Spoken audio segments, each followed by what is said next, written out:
तो hello friends and dear students, स्वागत है आपका फिर से अपने चैनल मैथ एस पर। तो आई होप आप सभी अच्छे होंगे। हम सिंप्लीफिकेशन सीख रहे थे, तो हमारा टॉपिक चल रहा था सिंप्लीफिकेशन। तो उसमें दो पार्ट हम पहले ही सोल्व कर चुके हैं। तो आज हम सिंप्लीफिकेशन का पार्ट थर्ड सीखेंगे। तो इसमें हम इस तरह की संख्या होगा वर्गमूल निकालना सीखेंगे। तो देखो इसमें नंबर ऑफ टर्म्स जो है इनफाइनाइट है, यानी कि अनंत तक है। तो ऐसे ही है, तो किसी में प्लस आएगा किसी में माइनस। तो इस तरह की संख्याओं का वर्गमूल ट्रिक के द्वारा देखो कैसे निकालते हैं वो सीखेंगे। तो चलिए देखते हैं इसमें नियम क्या है। ऐसे तो हमें देखना है जो संख्या है अंदर 12, क्या इसके ऐसे दो गुणनखंड बन सकते हैं जिनका अंतर केवल एक हो। तो ये ऐसी संख्या है, ऐसे दो गुणनखंड। अब देखो 12 है, क्या 12 के ऐसे दो गुणनखंड जिसका अंतर एक हो। तो ऐसे गुणनखंड है 4 और 3, 4 3 12। अब देखो इनका अंतर कितने का है, 1 का अंतर है। तो ऐसे गुणनखंड करने के बाद में अगर देखो यहाँ पे प्लस आ रहा है, समय प्लस आ रहा है आपको इनफाइनाइट तक, तो आपको लेनी है इनमें से बड़ी वैल्यू। तो इसका आंसर आएगा 4, क्योंकि 3 और 4 में बड़ी वैल्यू कौन सी है, 4। तो 4 इसका आंसर है। अगर इनके बीच में माइनस साइन होगा तो अगर इनके बीच में माइनस का साइन हो तो हम लेते हैं छोटी वैल्यू। तो अगर यहाँ माइनस होता तो लेते हैं 3। जैसे नेक्स्ट क्वेश्चन है, क्वेश्चन नंबर 2 में, तो 42 के ऐसे दो गुणनखंड जिनका अंतर 1 होता है। तो ये होते हैं 7 6 42, 7 और 6, 7 गुणा 6। तो 7 और 6 में देखो कितने का अंतर है, 1 का अंतर। अब यहाँ पे सब में माइनस आ रहा है तो हमें क्या लेनी है, छोटी वैल्यू लेनी है। तो इसका आंसर आएगा 6। तो इस तरह से इन क्वेश्चनों को हल करते हैं। चलिए कुछ और क्वेश्चन देखते हैं। तो क्वेश्चन नंबर 3 है, वर्गमूल 72 प्लस वर्गमूल 72। तो ये 72 है अंदर, तो आपको 72 के ऐसे दो गुणनखंड देखने हैं जिनका अंतर 1 हो। तो देखिए ये होते हैं 8 और 9, क्योंकि 8 नहीं 72 होते हैं। अब 8 में 9 में 1 का अंतर है। अब हमें इनमें कौन सी वैल्यू लेनी है, 8 या 9, तो वो डिपेंड करता है प्लस या माइनस पे। अगर प्लस है तो आपको लेंगे बड़ी वैल्यू, तो यहाँ पे 9 लेना है। तो इसका आंसर आया 9। तो याद रखना है आपको, नोट कर सकते हो आप। अगर साइन है प्लस का तो आपको इन दोनों गुणनखंड में बड़ा गुणनखंड लेना है, और अगर साइन है माइनस का तो इन दोनों में आप ये तो दो गुणनखंड आए हैं, जो भी आएंगे उनमें लेना है आपको छोटा गुणनखंड। तो चलिए इसी तरह नेक्स्ट क्वेश्चन देखते हैं, क्वेश्चन नंबर 4। सेम वही क्वेश्चन है, बीच में 90 है और माइनस का साइन है। तो 90 के ऐसे दो गुणनखंड जिनका अंतर 1 हो।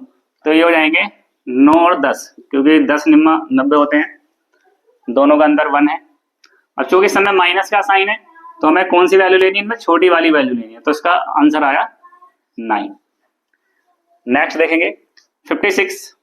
तो 56 के ऐसे दो गुणनखंड जिनका अंतर 1 हो। तो ये होते हैं 7 8 56। 56 में देखो 1 का अंतर है।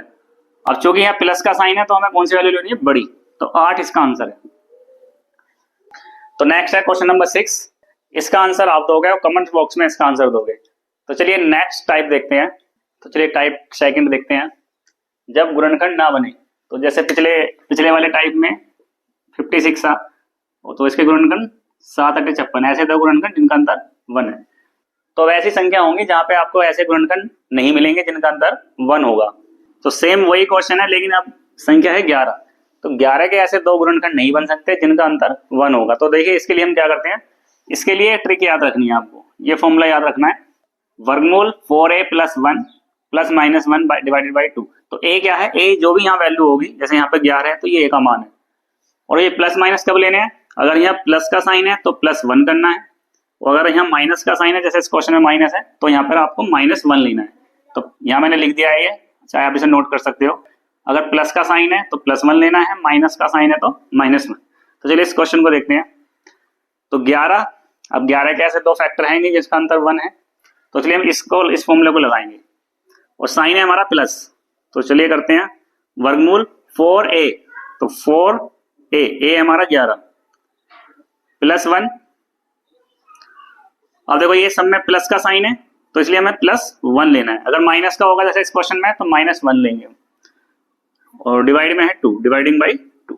तो चलो सोल्व करेंगे इसे। तो 11 चौक 44, 44 और 1 कितने हो गए, 45। तो वर्गमूल 45 और लास्ट में +1 डिवाइडिंग बाई 2। तो यही इसका आंसर है। तो चलिए क्वेश्चन नंबर 2 देखते हैं। अब है माइनस का साइन। अब 7 है, 7 के ऐसे दो गुणनखंड जिनका अंतर 1 है। तो 7 ही दो गुणनखंड नहीं है जिनका अंतर 1 हो। तो इसलिए हमें यही वाला फॉर्मूला लगाना पड़ेगा। तो क्या था ये, वर्गमूल 4a प्लस 1 और देखो माइनस का साइन है तो यहाँ -1 करना है, डिवाइडिंग बाई 2। तो वैल्यू रखेंगे ए कितना है 7, तो वर्गमूल तो 7 चौक 28, तो 28 प्लस 1 29 -1 डिवाइडिंग बाई 2। अब 29 का वर्गमूल तो हम निकाल नहीं सकते, तो इसको ऐसे ही यहीं एज इट इज छोड़ देंगे। तो इसका आंसर आया वर्गमूल 29 -1 बटे 2। तो इस तरह से क्वेश्चन को हल करते हैं। तो चलिए नेक्स्ट टाइप देखेंगे। तो चलिए क्वेश्चन नंबर 3 देखते हैं। वर्गमूल 17 प्लस वर्गमूल 17 इस तरह का है, वही टाइप है। तो यहाँ पर 17 है, 17 के ऐसे दो गुणनखंड जिनका अंतर 1 हो, तो ऐसे कोई गुणनखंड नहीं है। तो फिर से हमें यही वाला फॉर्मूला लगाना है यहाँ पे, वर्गमूल 4a + 1 और यहाँ +-1 डिवाइडिंग बाई 2। तो अगर प्लस का साइन है तो +1 लेना है, माइनस है तो -1 लेना है यहाँ पर। तो देखो यहाँ पर प्लस है तो हम प्लस लेंगे, तो इसमें लगेगा फॉर्मूला 4a + 1, अब प्लस का साइन है तो +1 लेंगे, डिवाइडिंग बाई 2। अब देखो a कितना है 17, तो 17 के गुणा 4 में 17 चौका 68, 68 और 1 69, तो ये हो गया 69 और ये +1 डिवाइडिंग बाई 2। तो ये इसका आंसर आया। तो क्वेश्चन नंबर 4 देखते हैं। अब 13 है, 13 के ऐसे दो गुणनखंड जिनका अंतर 1 हो, कोई नहीं है। तो फिर से हम क्या लगाएंगे फॉर्मूला 4a + 1। अब देखो यहाँ पे माइनस का साइन है तो इसलिए हम -1 लेंगे और डिवाइडिंग बाई 2। तो वर्गमूल 4a, a हमारा 13 है तो यहाँ 13 रखेंगे तो 13 चौका 52, 52 और 1 53, ये तो होगा √53 -1 और डिवाइडिंग बाई 2। तो ये इसका आंसर है। तो इस तरह से हम इस तरह के क्वेश्चनों को सोल्व करते हैं। आई होप आपको ये समझ आया होगा। तो चलिए अगला टाइप देखते हैं इन क्वेश्चनों का। तो टाइप 3 है जब प्लस और माइनस चिन्ह दोनों साथ में आए।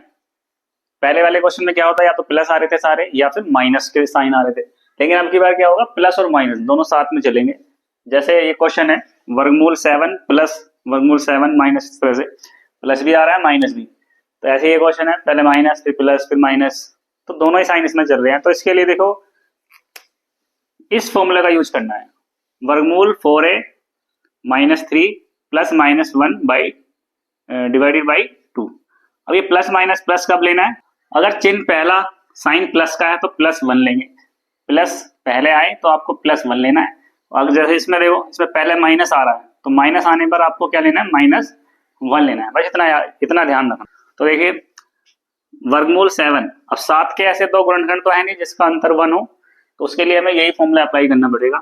तो वर्गमूल 4a -3, तो वर्गमूल 4a ये जो 7 है ये हमारा एक ही काम करेगा, तो 7 -3, तो ये वर्गमूल के अंदर है। और देखो पहला साइन जो है यहाँ प्लस है, तो प्लस के लिए हमें क्या लेना है यहाँ पे +1, फिर डिवाइडिंग बाई 2। इसको सोल्व कर दो, वर्गमूल 4 7 28 और 28 में से 3 गए 25, तो ये आया 25 और लास्ट में +1 डिवाइडिंग बाई 2। अब 25 का वर्गमूल क्या होता है 5, तो ये हो जाएगा 5 + 1 डिवाइडिंग बाई 2। 5 और 1 कितने हो गए जुड़ के 6 डिवाइडिंग बाई 2। अब ये 2 से काट दो, 2 3 6। तो इस तरह से इसका आंसर आया बड़ा ही आसान तरीके से 3। तो चलिए क्वेश्चन 2 देखते हैं इसका। तो 17 के भी ऐसे कोई दो गुणनखंड नहीं है जिनका अंतर 1 हो, तो इसलिए हमें यही फॉर्मूला इसमें लगाना पड़ेगा। एक बार माइनस आ रहा है एक बार प्लस। अब देखो पहले कौन सा साइन आ रहा है माइनस, तो इसलिए हमें माइनस आने पर आपको क्या लेना होता है, -1 लेना है इसमें यहाँ पर। तो देखो फॉर्मूला लगाएंगे, वर्गमूल 4a, a हमारा 17 है तो यहाँ 17, माइनस में लगाना है 3, देखो -3 है तो ये 3 लगाना है, ये पूरा वर्गमूल में है। फिर उसके बाद देखो क्या लेना, -1, क्योंकि पहले माइनस है तो इसलिए -1 लेंगे। इसमें प्लस था पहले तो हमने इसलिए +1 लिया था, फिर डिवाइडिंग बाई 2। तो ये देखो ऊपर कितना हो गया, 17 चौका 68, 68 में से 3 गए 65 और -1 डिवाइडिंग बाई 2। अब √65 को एज इट इज रहने दो, तो ये हमारा आंसर है। अब √65 है, ये तो पूर्ण वर्ग है नहीं, तो इसको ऐसे ही छोड़ देंगे। तो यही हमारा पूरा इसका आंसर है।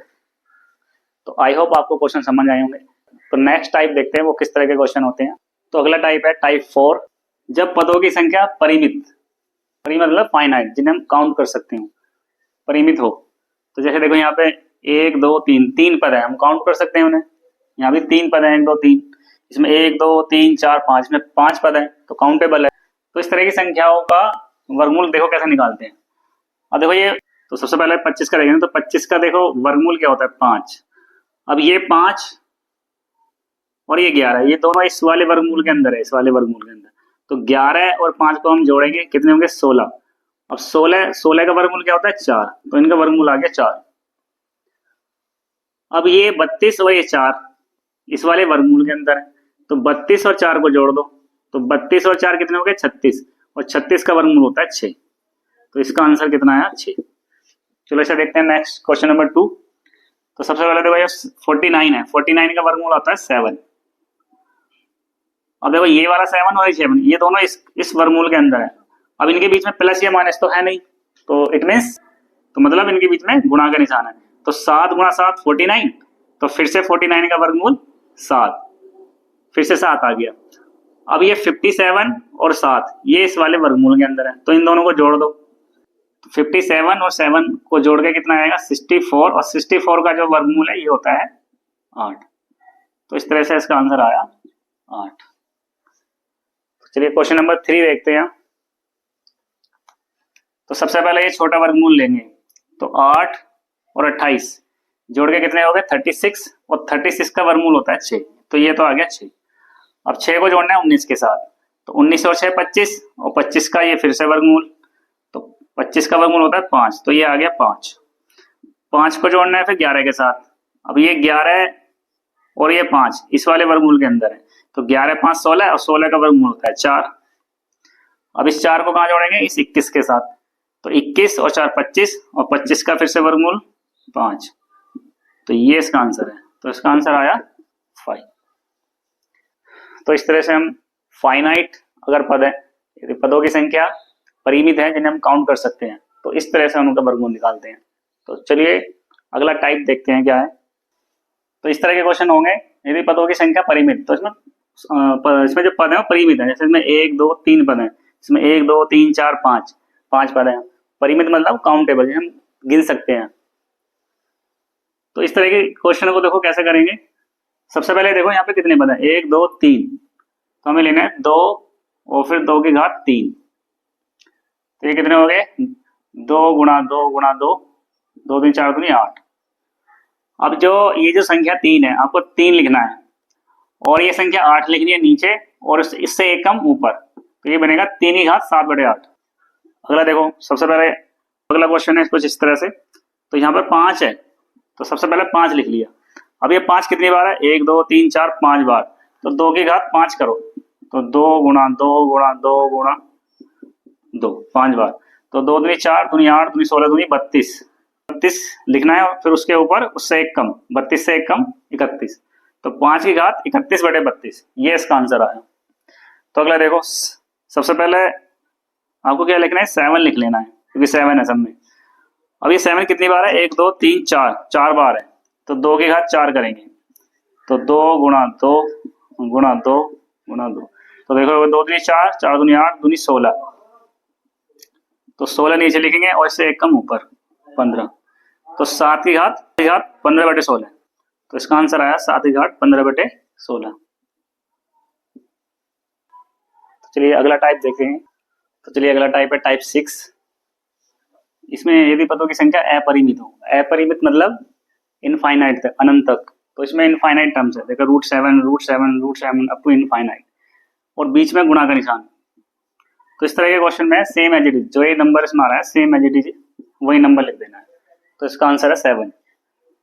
तो ये है यहाँ सब में बीच में गुणा का निशान है, और अप टू इनफाइनाइट है, तो इसका आंसर आएगा 8। सेम इसी तरह इसका आंसर क्या बनेगा 11। तो इस तरह से हम इन सिंप्लीफिकेशन रूल्स का फॉलो करके बड़ी आसानी से सेकंडों में हम वर्गमूल निकाल सकते हैं। तो आई होप आपको वीडियो पसंद आई होगी। अगर वीडियो पसंद आई है तो लाइक करें एंड चैनल को सब्सक्राइब करें, और अपने दोस्तों को शेयर करें, और वीडियो अपने दोस्तों को शेयर करें। Thank you.